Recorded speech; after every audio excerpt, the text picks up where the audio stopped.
Good evening, visitors. Welcome to the Australian War Memorial's last post ceremony. My name is Suzanne Peterson. We warmly welcome the family of Sergeant Arthur Henry Bowden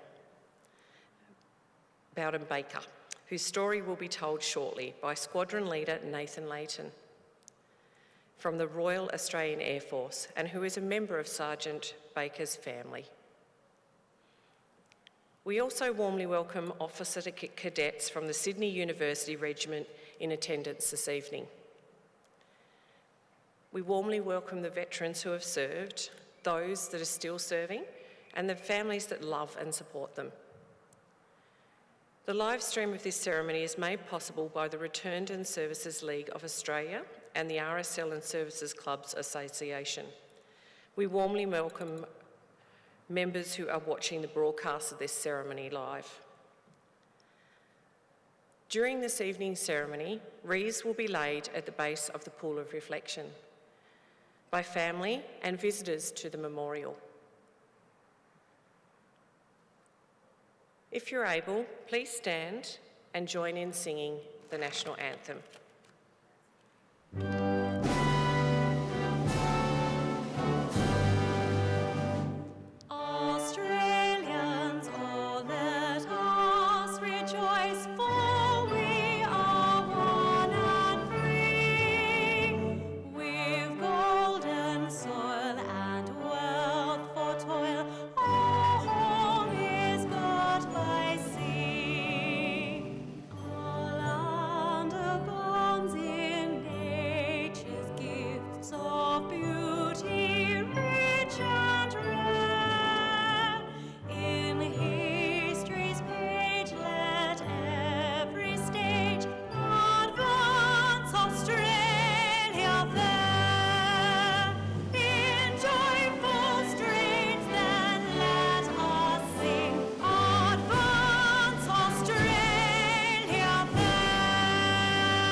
If able, please be seated.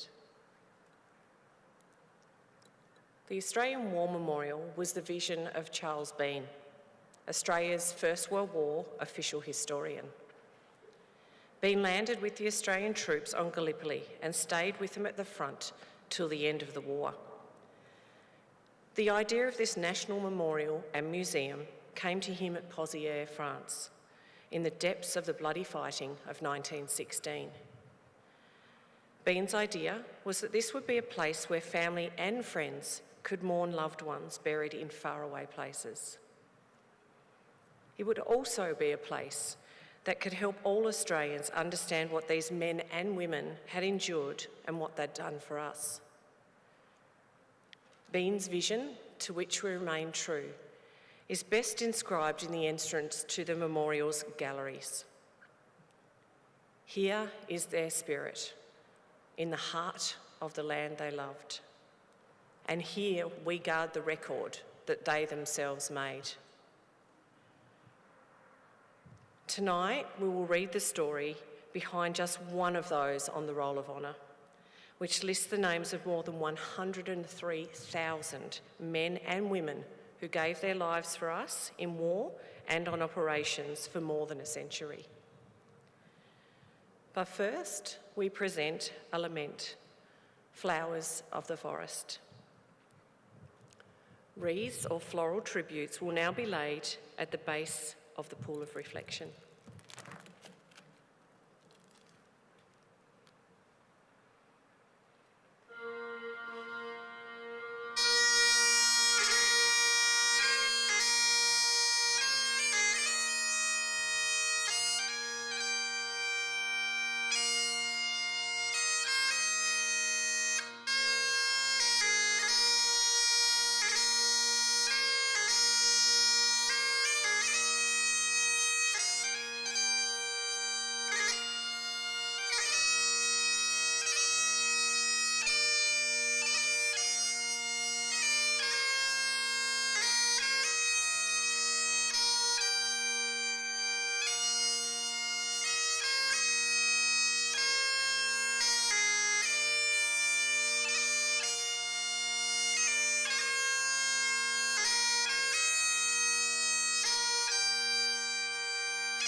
Today, we remember and pay tribute to Sergeant Arthur Henry Bowden Baker.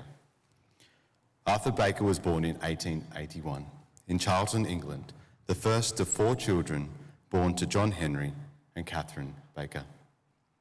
He was educated at Kingsbridge in Plymouth and was working as a carpenter when he joined the 1st Battalion of the Devonshire Regiment on the 1st of April 1901.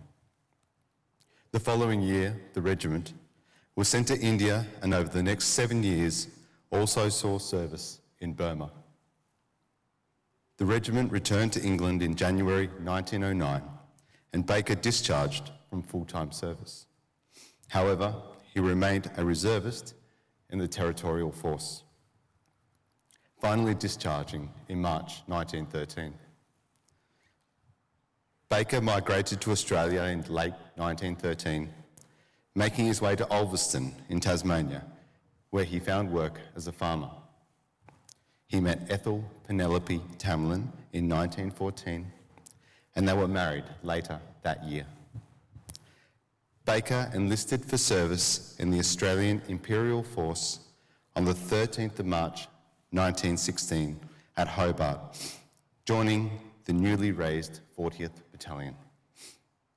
After some initial training, he embarked from Hobart on the 1st of July aboard the transport ship Berrima, bound for England.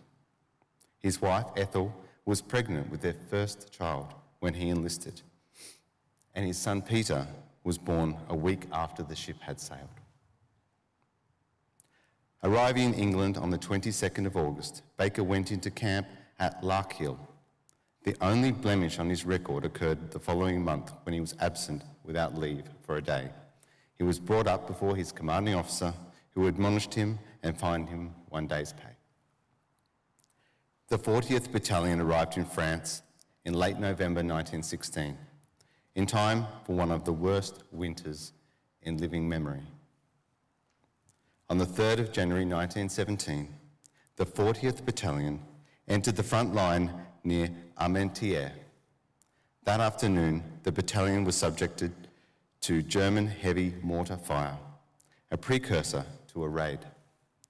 The raid was repulsed, but the battalion suffered numerous casualties, including Baker, who was wounded in the back by shrapnel. He was evacuated to England and hospitalised at the General Military Hospital at Colchester. By mid-March, he had been declared fit and was sent on leave. He reported to No. 1 Convalescent Depot on his return.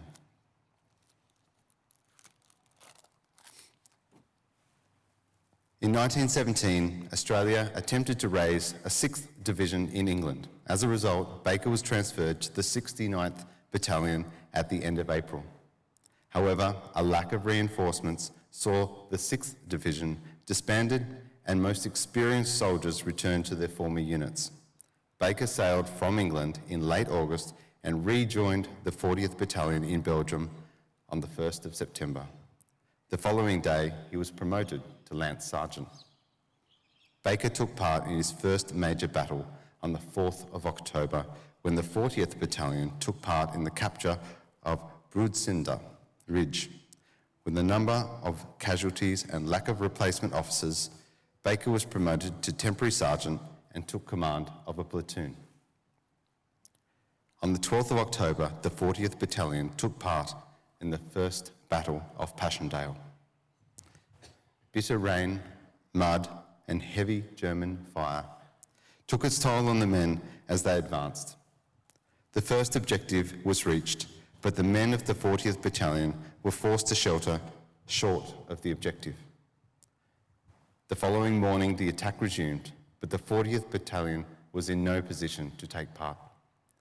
As the day wore on, heavy German machine gun fire caused the Australians to withdraw to their start lines of the day before.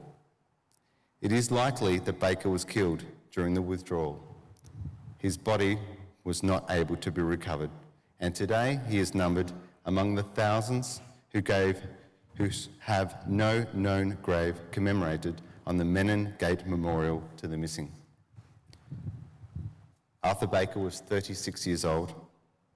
His name is listed on the Roll of Honour to my right, among almost 62,000 Australians who died while serving in the First World War. His photograph is displayed by the pool of reflection. This is one of the many stories of service and sacrifice told here at the Australian War Memorial. We now remember Sergeant Arthur Henry Bowden Baker, who gave his life for us, our freedoms, and in the hope of a better world.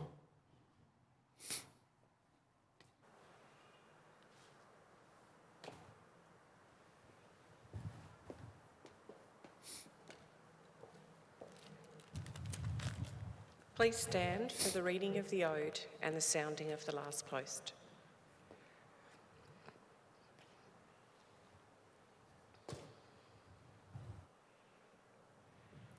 They shall grow not old, as we that are left grow old. Age shall not weary them, nor the years condemn. At the going down of the sun, and in the morning, we will remember them. We will remember them.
Lest we forget.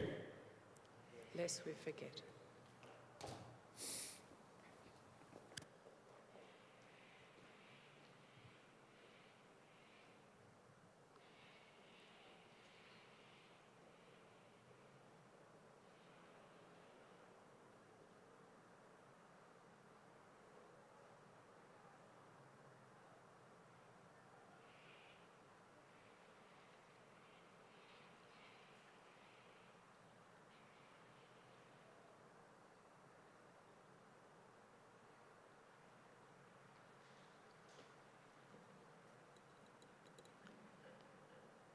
We leave you this evening with the words of the memorial's founder, Charles Bean.